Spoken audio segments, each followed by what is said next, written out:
You can find his work over at cleveland.com. Our good friend joins us every week during the season.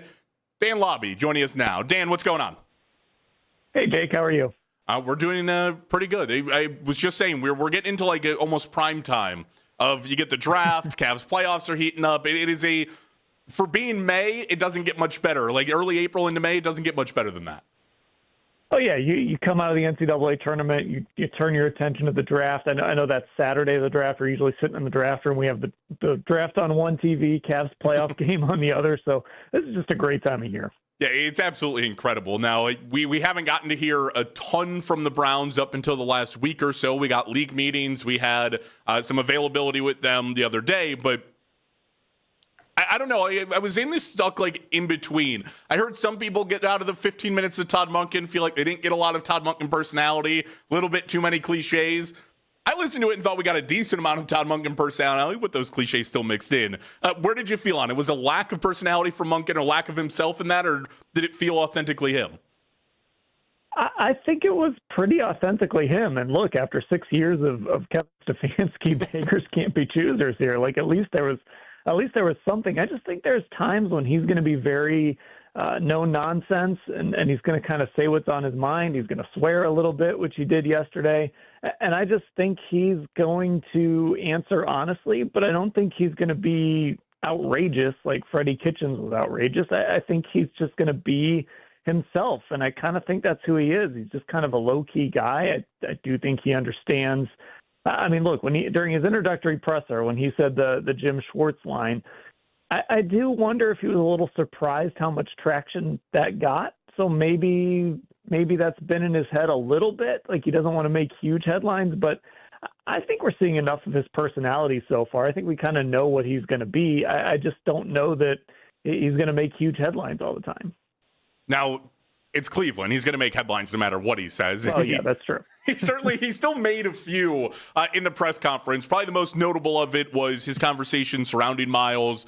I don't want to say played both sides of the coin, but he talked about how important these voluntary offseason programs kind of are, how you get to know the players, how he would be there if it was him, and then, kind of turned around and gave we know Myles is going to show up in shape, and he's going to be ready to go when he gets here. Now, Mary Kay deemed it noteworthy Myles isn't here. I talked to Chris Easterling yesterday. He said he doesn't think it's a big deal he's not here, and there's people on both sides of it. Dan, where do you kind of stand right now? Myles isn't here. Noteworthy, concern, not worried at all. Where are you? I don't know if concern is the right word, just because we know this is how Myles does it. We know he doesn't show up until he has to, and it's just kind of to this point where that's what it is. And we know that look, it's voluntary for everybody, but we also know how the world works. It's not actually voluntary for everybody, but for a guy like Myles Garrett, who doesn't have a job to fight for, who's the second highest paid player on this team, he can kind of do what he wants. Now, I do think there's something to be said about if Myles Garrett showed up to this thing, the message that would send to the rest of the football team. I do think that there is merit to this idea that if Myles Garrett walks in that door and he sits at a podium and he says, hey, I'm here because this is a new head coach, this is a new defensive coordinator, and we're going for it. We're all in. I do think that would send a real message to the rest of the roster. I do think it would give this vibe of a team that kind of understands, like, we haven't done anything yet. So let's show up that first day and let's get to work.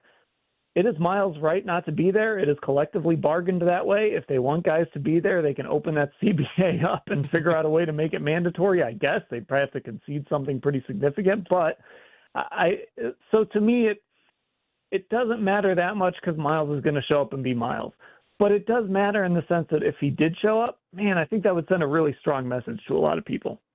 Dan, is there any concern right now that Myles – sure, it's voluntary, he normally does this, but maybe there's something more and he's not going to show up when it does turn mandatory?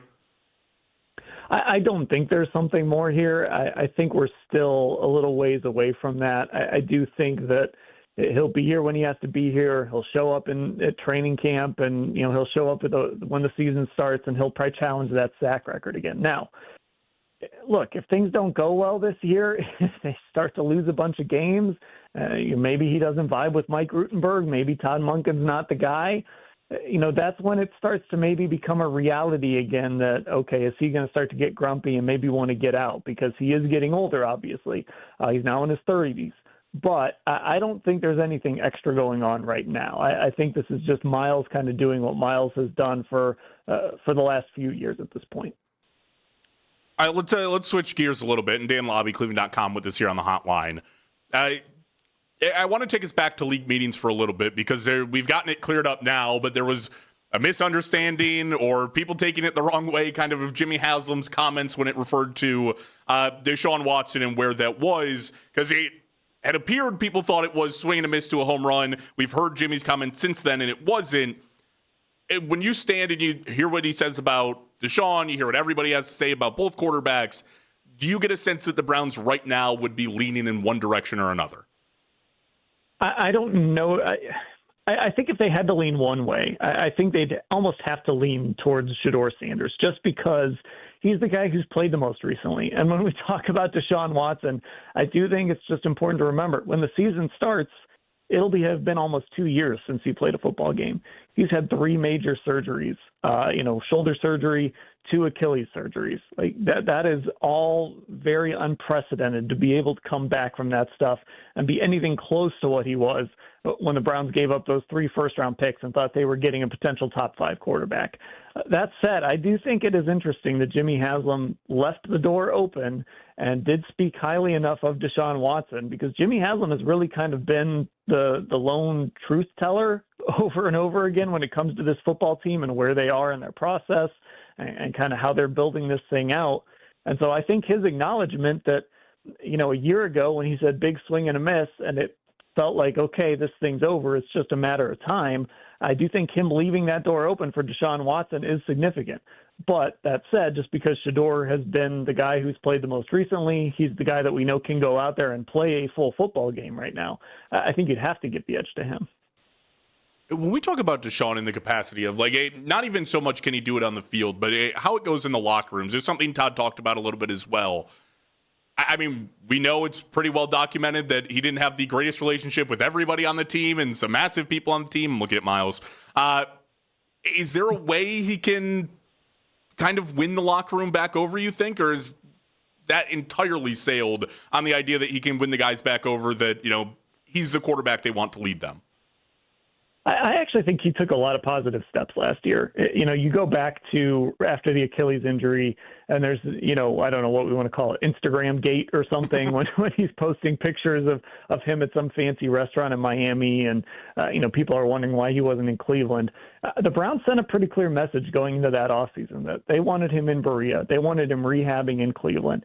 And I think Deshaun has spent the last year, to his credit, doing what the Browns needed him to do. And he was in Berea and he was in meeting rooms. He was in with the quarterbacks. We even saw him in the locker room throughout the season, especially as we got later in the year. We saw him, he'd walk in, he'd be at his locker, talk to teammates, things like that. So I think he's actually done a lot of heavy lifting that the Browns wanted him to do to maybe be more connected to the team, even when he was dealing with this injury. And now you see him throwing with Jerry Jeudy in Florida before the offseason program started. So I think to Deshaun's credit, he's done a lot of work to kind of bridge that gap, whatever it was, if we go back to when he was posting those photos after the Achilles tear. All right, Dan, let's talk a little bit of draft here. I have to ask the question. I feel like anytime I have you on at this point before the draft, I have to ask you the question. You sit at number 6, everybody on the table. Is there any inkling into where you think the Browns will go?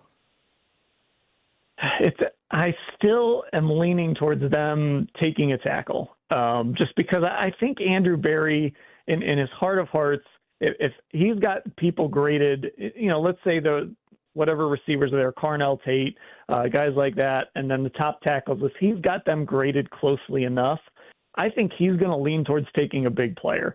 So I guess if I'm going to be wrong, I'm going to be wrong going off of that. We saw it with Jedrick Wills at number 10. We saw it with Mason Graham last year at number 5.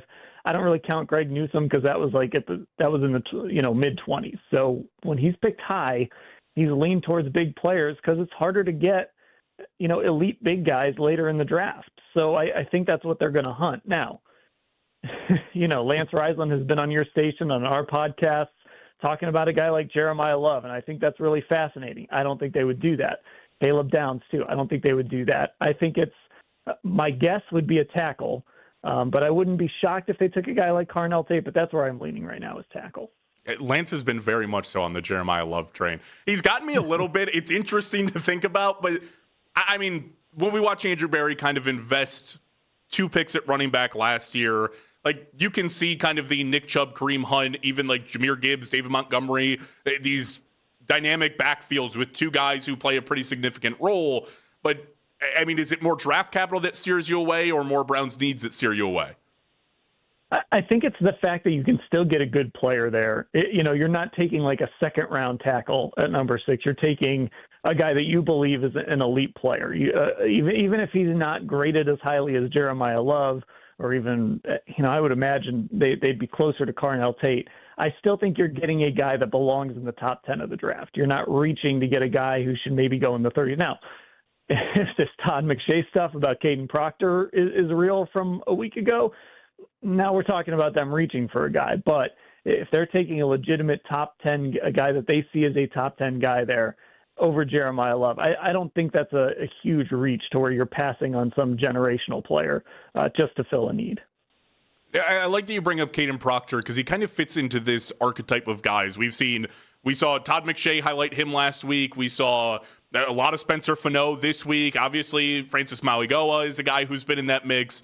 But a lot of these guys have been kind of, they're tackles or the right tackles, but they might be suited better in the NFL at guard. If you ended up taking one of these guys and they did end up having to shift inside to play at the NFL level at their highest capacity, if they end up as a guard, is that a failed pick if you took them with the 6 overall pick?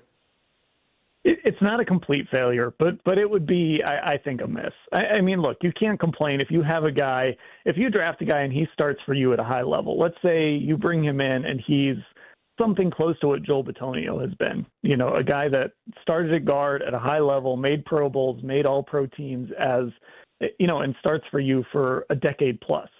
It's hard to complain about that pick. That's a good player. That's a player that has helped your football team.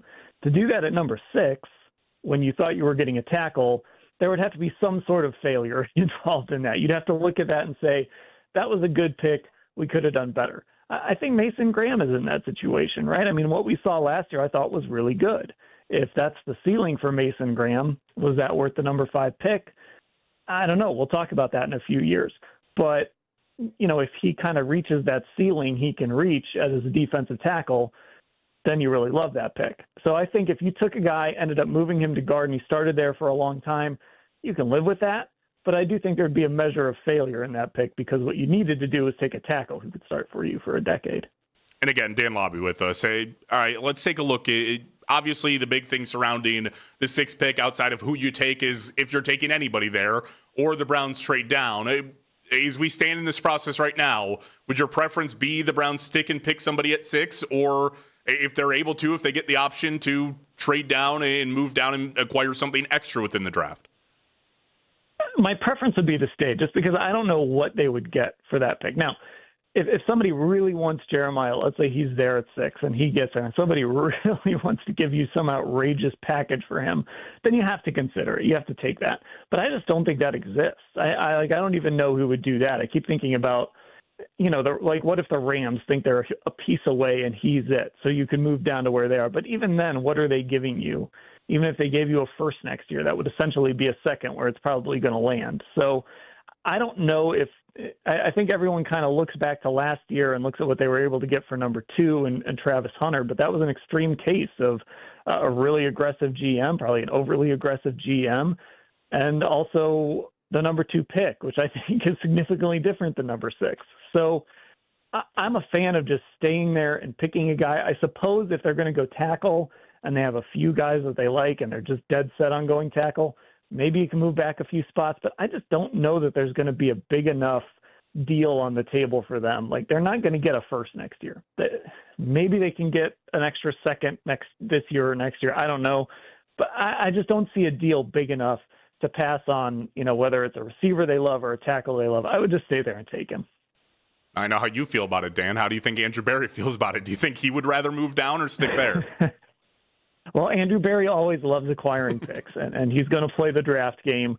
And I think he's going to take phone calls right up until he doesn't have a deal that he likes. And the instructive thing is, again, going back to Mason Graham last year, I think he actually came out and said this at one point, like they view that draft as having a certain number of elite players, and they traded back as far as they could go to still get one of those elite players. And Mason Graham was one of those guys that they viewed like that. So that's how he's going to look at this. If he moves back, he's only going to move back far enough to where he can still get the caliber of player he wants.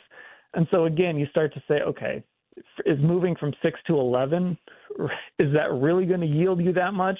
I don't know. I don't know if that kind of deal is going to be out there. Dan, as always, appreciate you setting aside the time. Always good to talk to you. And I'm sure we'll be in contact as we wait and see what the Browns do within the first round. And it's just going to be interesting. I can say that for sure. Yeah, well, that's the only thing we can guarantee. Appreciate the time, Jake. Yep, no doubt. Appreciate you, Dan.